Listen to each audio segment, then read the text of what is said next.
No quarto evangelho, o evangelho de João, são apresentadas 3 festas de Páscoa. A primeira Páscoa aconteceu quando se deu a purificação do templo. A segunda, quando Jesus multiplicou os pães. E a terceira, a Páscoa da morte e ressurreição, que segundo o Papa Bento XVI, é a grande Páscoa de Jesus, que é fundamento de toda a festa cristã. Os evangelhos de Mateus, Marcos e Lucas só registram somente uma festa pascal, esta última, a da cruz e da ressurreição.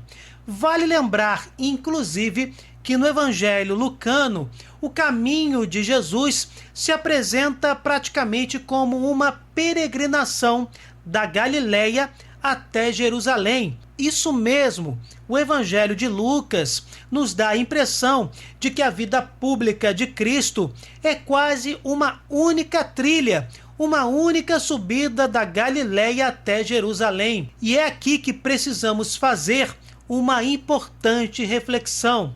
Esta subida é, em primeiro lugar, geográfica. O mar da Galileia está a cerca de 200 metros abaixo do nível do mar, e Jerusalém a uma altura média de 760 metros acima deste nível. Sobre este aspecto da subida, o Papa Bento XVI escreve: como degraus dessa subida, cada um dos sinóticos transmitiu-nos 3 profecias de Jesus sobre a sua paixão, aludindo desse modo também à subida interior que se desenrola no caminho exterior, o caminhar para o templo enquanto lugar onde Deus queria fazer habitar o seu nome. Assim, o livro do Deuteronômio descreve o templo.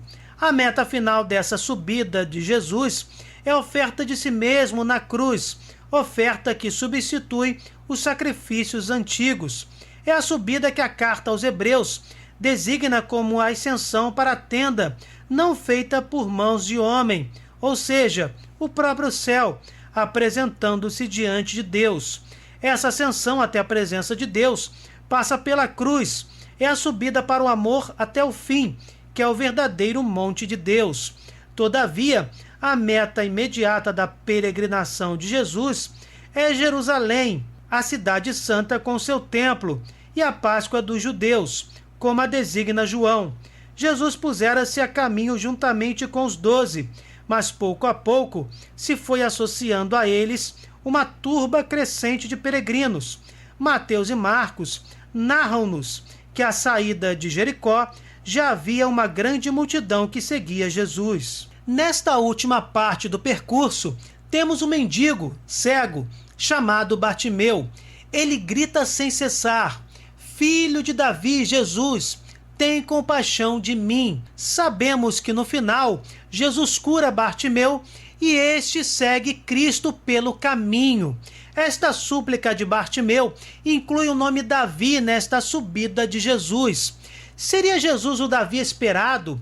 Com sua entrada na cidade santa, Jesus estaria restabelecendo o reino de Davi? Percebam a delicadeza do texto sagrado. Neste acontecimento, vários detalhes sinalizam sobre a realeza de Cristo. Jesus entra na cidade sobre um jumento emprestado. Trata-se do direito régio de requisição de meios de transporte, um direito conhecido em toda a antiguidade. O tal jumento nunca fora montado. Este fato de que ninguém ainda montara no animal aponta também para um direito régio.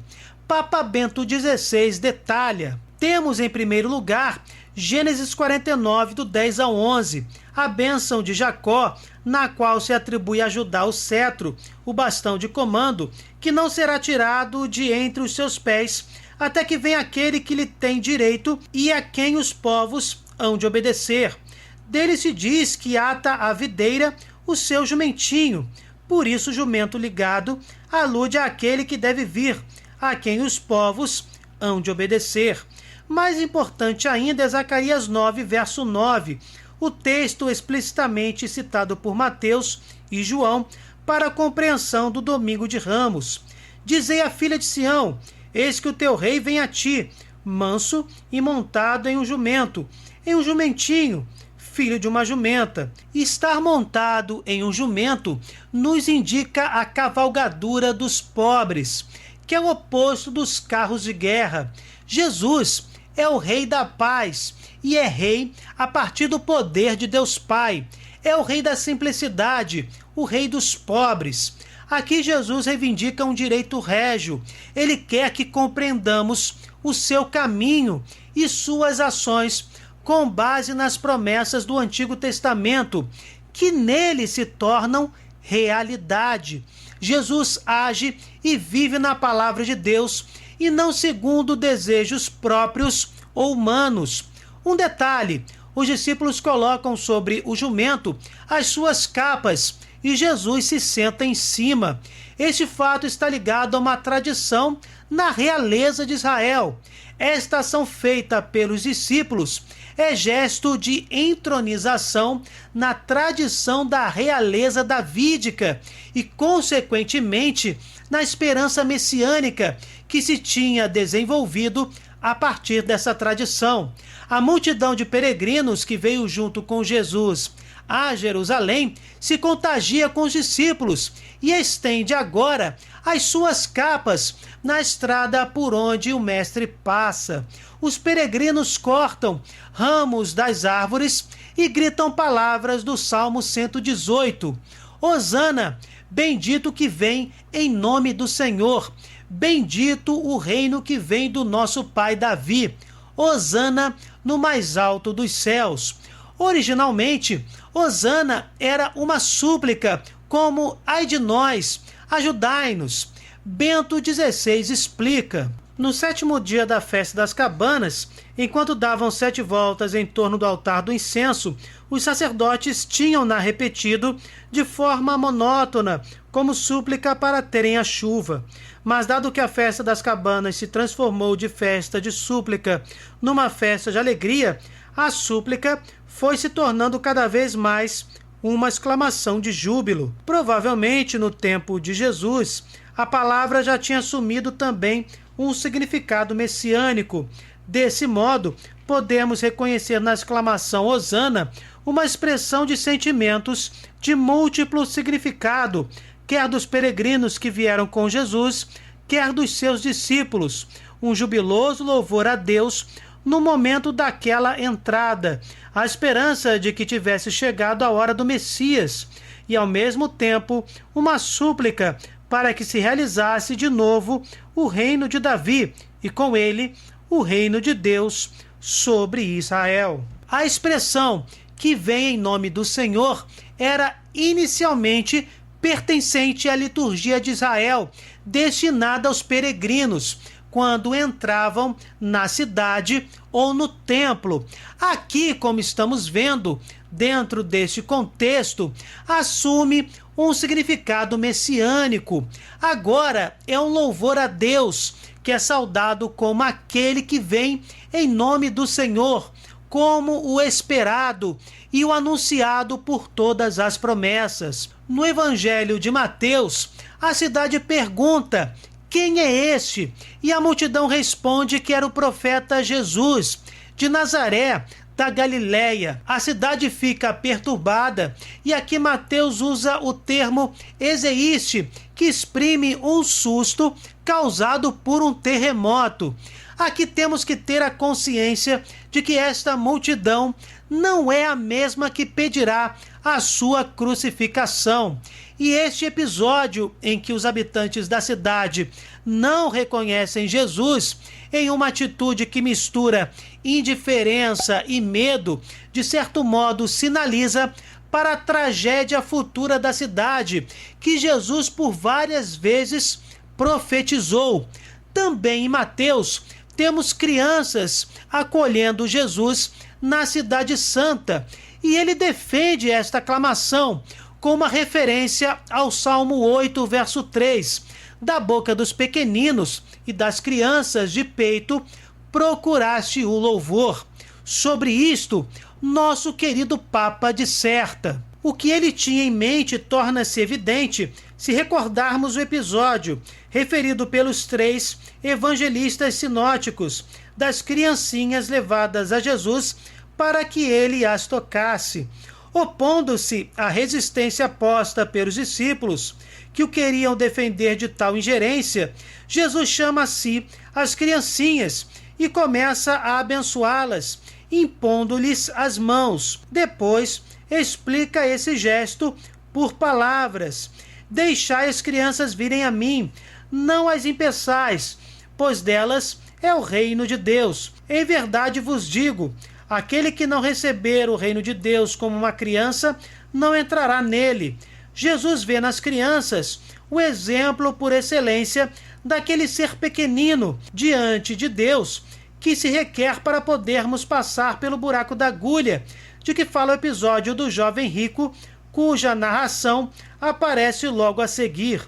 Antes tinha havido o episódio da discussão sobre a precedência entre os discípulos, ao qual Jesus reagira colocando no meio uma criança e abraçando-a, dizendo: aquele que receber uma dessas crianças por causa do meu nome, a mim recebe. Jesus identifica-se com a criança. Ele mesmo se fez pequeno. Como filho, nada faz por si mesmo, mas age totalmente a partir do Pai e para o Pai. Aqui também devemos compreender que o termo pequeninos ganha um significado mais amplo. Torna-se a expressão que nomeia todos os crentes, os discípulos de Jesus. Na fé, estes crentes encontraram um modo autêntico de ser pequeninos, que na verdade reconduz o homem à sua verdade.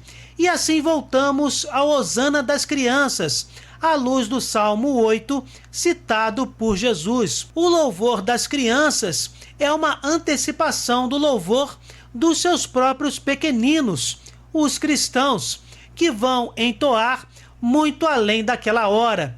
Enfim, meus irmãos, a igreja nascente podia ver nessa cena maravilhosa e cheia de detalhes preciosos a representação do que ela faz na liturgia. Vejam que incrível! No texto litúrgico mais antigo que conhecemos, historicamente falando, de cerca do ano 100 depois de Cristo, obviamente, a Didaqué já mostra o Hosana juntamente com o Maranatá antes da distribuição dos dons sagrados. Venha a graça e passe este mundo. Hosana ao Deus de Davi. Quem é santo, aproxime-se. Quem não é, faça penitência. Maranatá, vinde Senhor Jesus. Amém. Também muito cedo na liturgia católica foi introduzido o Benedictus. O Domingo de Ramos, para a igreja que nascia, não era algo do passado. Como Jesus entrara na Cidade Santa, assim também a igreja o via chegar sob as aparências do pão e do vinho na Eucaristia. A igreja saúda o Senhor na Sagrada Eucaristia, como aquele que vem agora mesmo, que entrou no meio desta mesma igreja. E ao mesmo tempo, Jesus é saudado como aquele que permanece sempre, o que vem e nos encaminha para a sua vinda. Como peregrinos, meus irmãos, nós caminhamos para ele. Como peregrino, Jesus vem ao nosso encontro e nos associa à sua subida para a cruz e ressurreição, para Jerusalém celestial, a Jerusalém eterna, que na comunhão com o seu corpo já está crescendo no meio deste mundo. Louvado seja Jesus sacramentado, nosso Deus amado. O que vocês acharam desta belíssima análise de Bento XVI? Deixem nos comentários a opinião de vocês. Se vocês gostaram, deixem o seu like e compartilhem. Se inscrevam no canal. Fiquem com Deus, desculpem qualquer coisa e até o próximo vídeo.